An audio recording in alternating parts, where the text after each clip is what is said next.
Hello मेरे प्यारे साथियों, कैसे हो। मैं आशा करता हूँ कि आप सभी मस्त होंगे और अपनी पढ़ाई में सभी व्यस्त होंगे। आज का जो करंट अफेयर आपके लिए होने वाला है वो इंपॉर्टेंट होने वाला है, इसलिए प्लीज़ वीडियो को पूरा देखना है, चैनल को सब्सक्राइब लाइक जरूर करना है।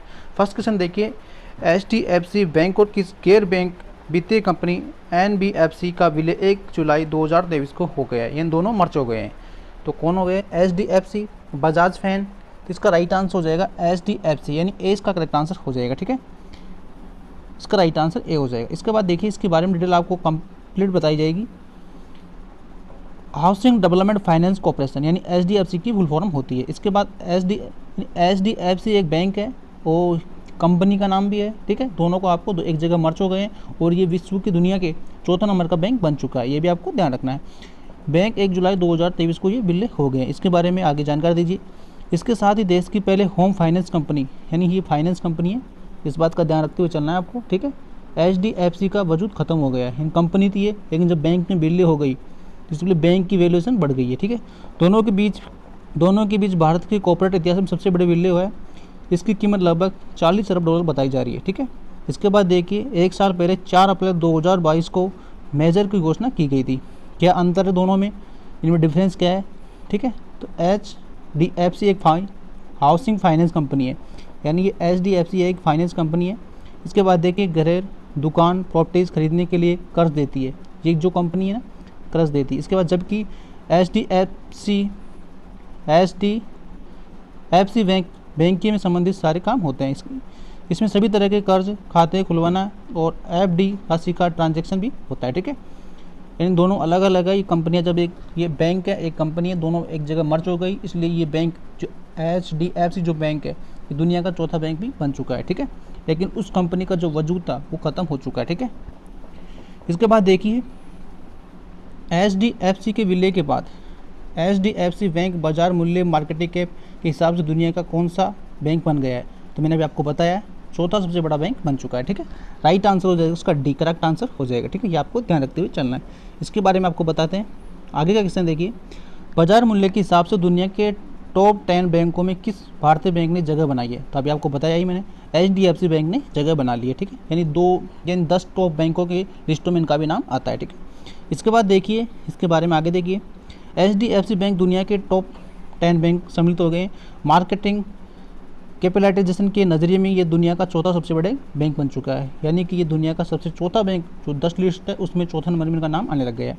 1 जुलाई 2023 को इसके विलय के बाद में HDFC बैंक ने ट्वीट करके कहा है कि भारत का नंबर 1 प्राइवेट सेक्टर बैंक और भारत के नंबर 1 होम लोन कंपनी के मेजर्स के दुनिया के लैंडिंग फाइनेंशियल इंस्टीट्यूट में सम्मिलित हो गए हैं। इसके बाद देखिए, जून 2022 के अनुसार दुनिया के टॉप 5 वैल्यूएबल बैंक, यानी 2022 के तहत जो 10 के बैंक मैंने आपको बताए वो 2023 के अनुसार है, और 2022 के अनुसार जो 5 बैंक थे उनके नाम आपके सामने दे रखे हैं, इनको आप देख लेना है आपके हिसाब से। ठीक है, इनकी जो वैल्यूएशन कितनी थी वो आपके सामने दे रखी है, कंपनी, बैंक, सभी को आप देख लेना। ठीक है, इसके बाद देखिए नेक्स्ट, इसके बाद में भारत के सबसे बड़े जो 5 बैंक बताए गए उनके नाम आप देख सकते हैं। ठीक है, इसमें फर्स्ट नाम दे रखा है HDFC बैंक होगा, ICICI बैंक हो जाएगा, ICICI बैंक हो जाएगा, SBI बैंक हो जाएगा। ठीक है, एक्सिस बैंक हो जाएगा। ठीक है, इस प्रकार से आप 5 बैंकों को आप देख सकते हैं। ठीक है, इसके बाद देखिए, विलय की वजह क्या रही होगी। ठीक है, सरकार के बैंक को न्यू एज फिटनेस कंपनियों से बढ़ते कंपटीशन के बीच इस मैनेजर को ज़रूरत पहले से ही महसूस की जा रही थी। विलय से बनने वाली सिंगल यूनिट की बैलेंस शीट बहुत ही बढ़ गई थी, इसी से बाज़ारों में दमखम बढ़ गई थी। HDFC बैंक की कोशिश से ज़्यादा ब्रांचों में हाउसिंग लोन उपलब्ध कराने से थी। ठीक है, इसके बाद देखिए, ग्राहकों पर होगा क्या असर। HDFC बैंक के ब्रांच में HDFC की सभी सेवाएं मिलेगी। किसी भी ग्राहक ने HDFC से लोन लिया, अब HDFC बैंक का ग्राहक बन गया है। ठीक है, लोन लेने वाले सभी ग्राहक नियम शर्तों के आधार पर कंपनी में EMI दे सकते हैं। इन दोनों एक जगह मर्ज हो गए तो उन्हें कोई समस्या नहीं है। ठीक है, इसके बाद देखिए, कर्मचारियों पर क्या प्रभाव पड़ेगा। मैनेजर का दोनों की कंपनियों के कर्मचारियों पर खास असर नहीं पड़ेगा। मैनेजर ने पहले ही ग्रुप के चेयरमैन से कहा है कि कंपनी में कर्मचारियों की कटौती नहीं होगी। HDFC की बैंक के हमारे लोगों को ज़रूरत है, इसके साथ ही कर्मचारियों के वेतन में कटौती भी नहीं की जाएगी। ठीक है, इसके बाद देखिए 3 क्वेश्चन है। यानी जो भी क्वेश्चन आपको करवाया जा रहा है फुल एक्सप्लेन के साथ करवाया जा रहा है, और जो भी क्वेश्चन करवाया जा रहा है इंपॉर्टेंट है, एग्जाम की दृष्टि से मैं लिया गया है सभी क्वेश्चन, ठीक है। फिर देखिए 3 क्वेश्चन जो लेटेस्ट क्वेश्चन है, आप सभी जानते हैं इस चीज़ को, ठीक है। कोल इंडिया लिमिटेड के नए अध्यक्ष प्रबंधक कौन है जो CMD बने हैं, ठीक है। तो आपके सामने ऑप्शन देखें, तो इसका राइट आंसर होगा PM प्रसाद, ठीक है, यानी सी इसका करेक्ट आंसर हो जाएगा, ठीक है। ये आपको ध्यान रखते हुए चलना है, ठीक है। इसके बाद आगे देखिए, केंद्र सरकार ने कोल इंडिया लिमिटेड CMD नियुक्त किया गया है।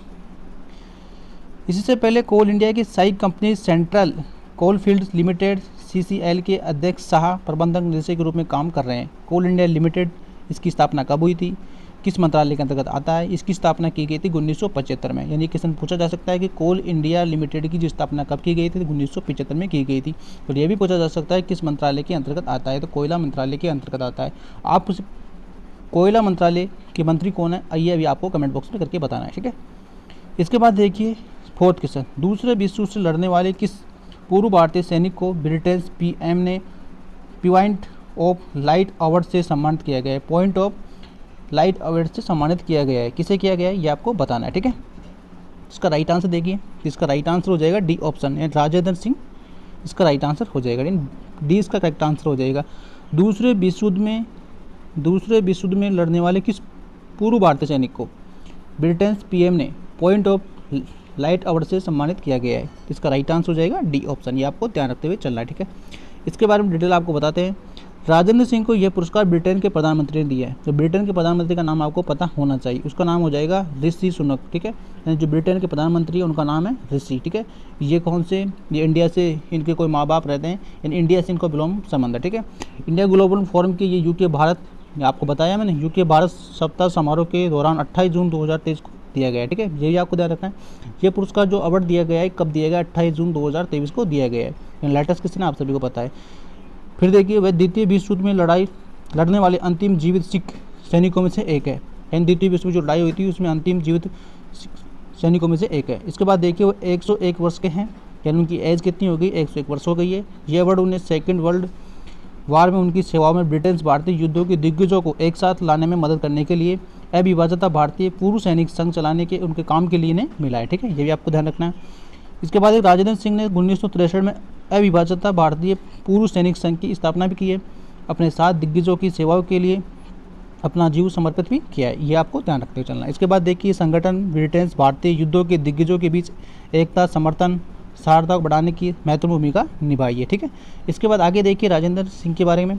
इनका जन्म 1921 में हुआ, जो भारत में हुआ, और वर्ष 1983 में हवलदार मैनेजर्स के पद से उनके हुई थी। और ब्रिटेन उपनिवेशवादी काल के दौरान मंत्री देशों की सेनाओं के साथ लड़ाई भी लड़ी थी, ठीक है।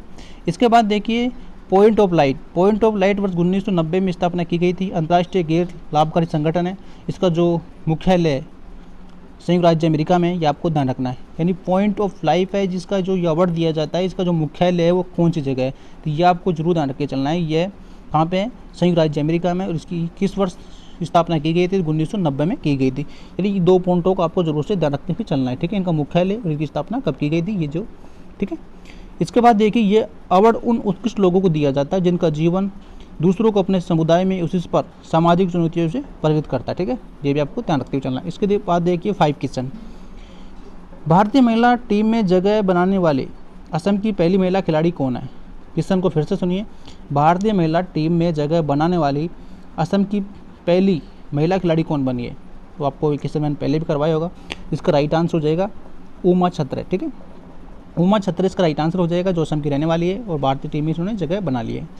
इनके बारे में आपको बताते हैं। जुलाई 2023 में उमा छात्रा का चयन भारतीय महिला क्रिकेट टीम में हुआ है, ठीक है। ये भी आपको ध्यान रखते हुए चलना है। इसके बाद देखिए, वनडे में और T20 खेलना बांग्लादेश के दौरे पर खेलेगी। इसके बाद देखिए, इनकी जो एज है 21 वर्ष की है, वो विकेट कीपर है, ये यानी विकेट कीपर है। वो असम की पहली महिला क्रिकेटर जो भारतीय महिला टीम के लिए चुनी गई है। यानी असम की जो भारतीय पहली महिला है जो भारतीय महिला क्रिकेट टीम के लिए चुनी गई है। उमा छात्रा अंडर 23 इमेजिंग एशिया कप जीतने वाली इंडिया ए टीम में सम्मिलित है, ठीक है। ये भी आपको ध्यान रखना है। उमा ने फाइनल में बांग्लादेश के खिलाफ ओपनिंग करते हुए 20 गेंदों में 22 रन बनाए थे, ठीक है। ये भी आपको ध्यान रखना है। माता पिता दाहेड़ी मजदूर है, यानी काम करते हैं वो। उमा असम के काजीरंगा नेशनल पार्क के पास स्थित छोटे से कस्बे कोलकाता में रहने वाली परिवार। आर्थिक स्थिति कमज़ोर है, माता पिता दोनों की दूसरों के खेतों पर दहाड़ी की मजदूर करते हैं। उमा के 2 भाई बेंगलोर में सुरक्षा गार्ड के रूप में काम करते हैं, जबकि अन्य 2 असम में रहते हैं। ठीक है, यानी इनके बारे में जानकारी है। ठीक है, इसके बाद देखिए 6 question, Australian grand flexi formula 1 champion 2023 का टाइटल किसने जीता है?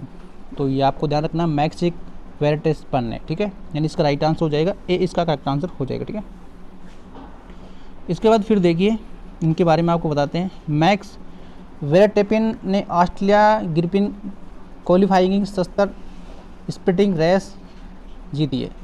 फेरिन के लिए लेक्चर दूसरे, जबकि वेरस्टैपेन की टीम के साथ सर्जिनिया पेरेज तीसरे स्थान पर रहे हैं। यानी फर्स्ट पे कौन रहे हैं, सेकंड पे कौन रहे हैं, तीसरे पे कौन रहे हैं, ये आपको ध्यान रखते हुए चलना है। ठीक है,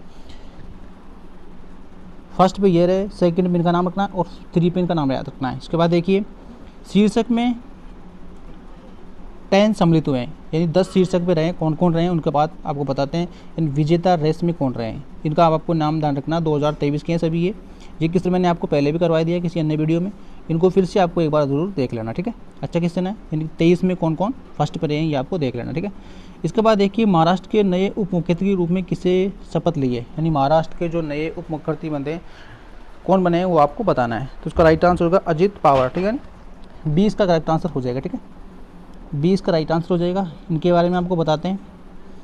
एनसीपी राष्ट्रवाद कांग्रेस पार्टी नेता अजित पवार ने 2 जुलाई 2023 को महाराष्ट्र के नए उप मुख्यमंत्री के रूप में शपथ ली है। यानी कौन सी पार्टी से, ये भी आपको ध्यान रखना है। और कितनी तारीख को लिए, 2 जुलाई 2023 को। ठीक है, राष्ट्रवादी कांग्रेस पार्टी। इसके बाद देखिए अजित पवार समेत कुल 9 विधायकों ने मंत्री पद की शपथ ली है, यानी इनके साथ 9 मंत्री पदों ने शपथ ली है।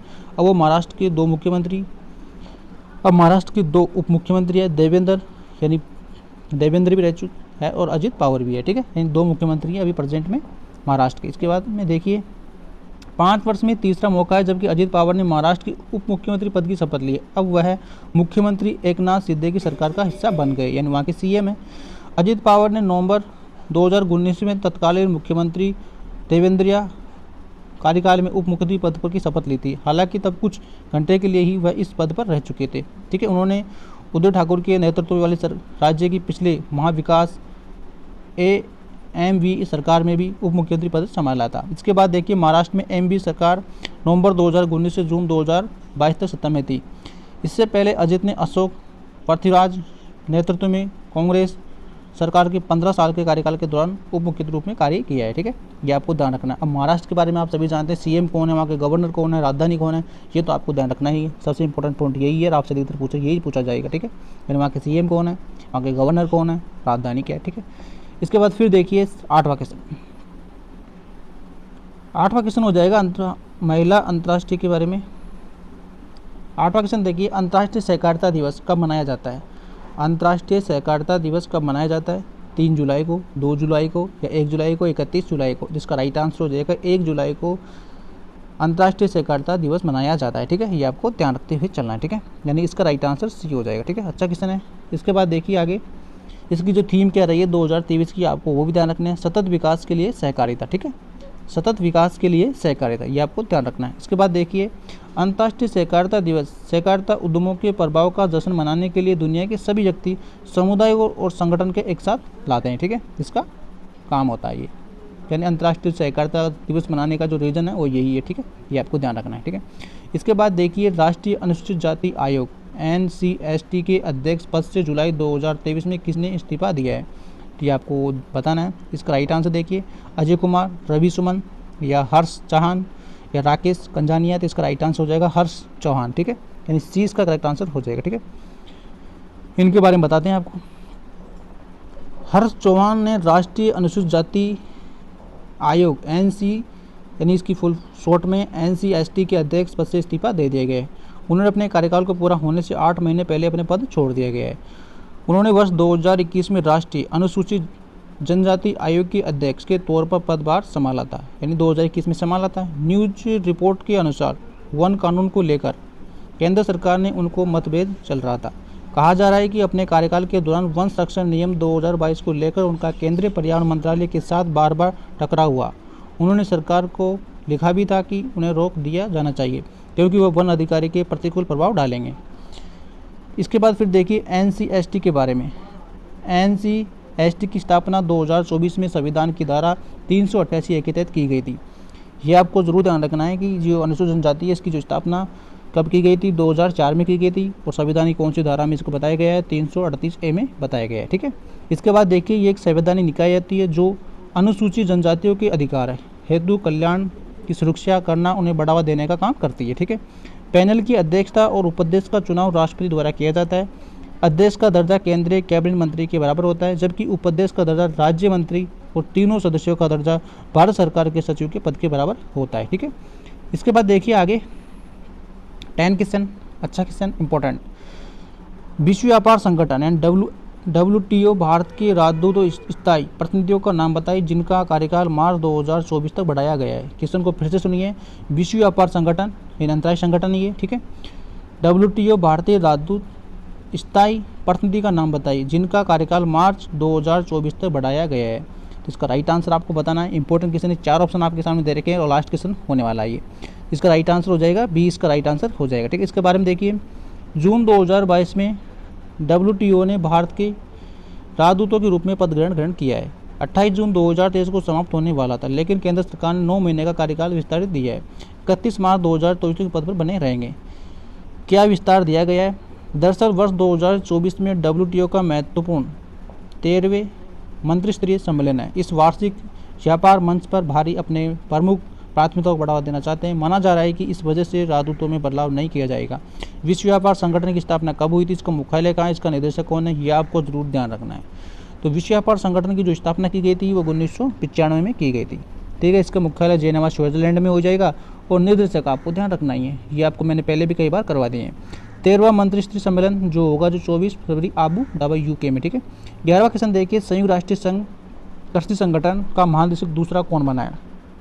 इसका राइट आंसर हो जाएगा ए, इसका करेक्ट आंसर हो जाएगा। ठीक है, ये आपको ध्यान रखना है। ठीक है, अच्छा क्वेश्चन है, ये भी इंपॉर्टेंट है। इसके बाद फिर देखिए इनके बारे में डिटेल बताते हैं आपको। संयुक्त राष्ट्रीय Food and Agriculture Organization FAO यानी शॉर्ट होती है इसकी, 13वां सत्र के दौरान क्यू डोगिया को दोबारा महानिदेशक चुना गया है। ये सभी FAP मुख्यालय रोम में 1 जुलाई 2023 को हुआ है। ठीक है, फिर देखिए पहली बार क्यू डोइक्यू वर्ष 2019 में बने थे। इनका कार्यकाल 2023 में समाप्त हो रहा था, लेकिन दोबारा चुना लिए गए। वह चीन नागरिक है यानी चीन से बिलोंग करते हैं। FAO ये संयुक्त राष्ट्र की विशेष एक एजेंसी है। इसकी स्थापना 16 अक्टूबर 1945 को हुई थी, यानी जिसकी जो स्थापना हुई थी 16 अक्टूबर 1945 को हुई थी। ये आपको ध्यान रखना। इसका जो मुख्यालय रोम इटली हो जाएगा। इसके बाद देखिए मूल संगठन, इसका संगठन क्या है? ये संयुक्त राष्ट्रीय आर्थिक सामाजिक परिषद से जुड़े हुए हैं। ठीक है, इनसे रिलेटेड ये संगठन है। ठीक है, आज की जो क्वेश्चन थे आपको कंप्लीट हो चुके हैं, यानी आज मैंने आपको क्वेश्चन करवाए हैं 10-11 जो से फुल डिटेल के साथ करवाए हैं, यानी फुल एक्सप्लेन आपके साथ मिल चुका है आपको। और मैं आशा करता हूँ कि आपने वीडियो को एंजॉय के साथ देखा होगा और आपको कुछ सीखने को भी मिला होगा। इस प्रकार डेली मिलते रहेंगे और आप सीखते रहेंगे। आज का वीडियो हम यही खत्म करते हैं। चैनल को सब्सक्राइब लाइक नहीं किया तो चैनल को सब्सक्राइब लाइक आप जरूर करते रहे। ठीक है, आज का वीडियो हम यही खत्म करते हैं। Thank you.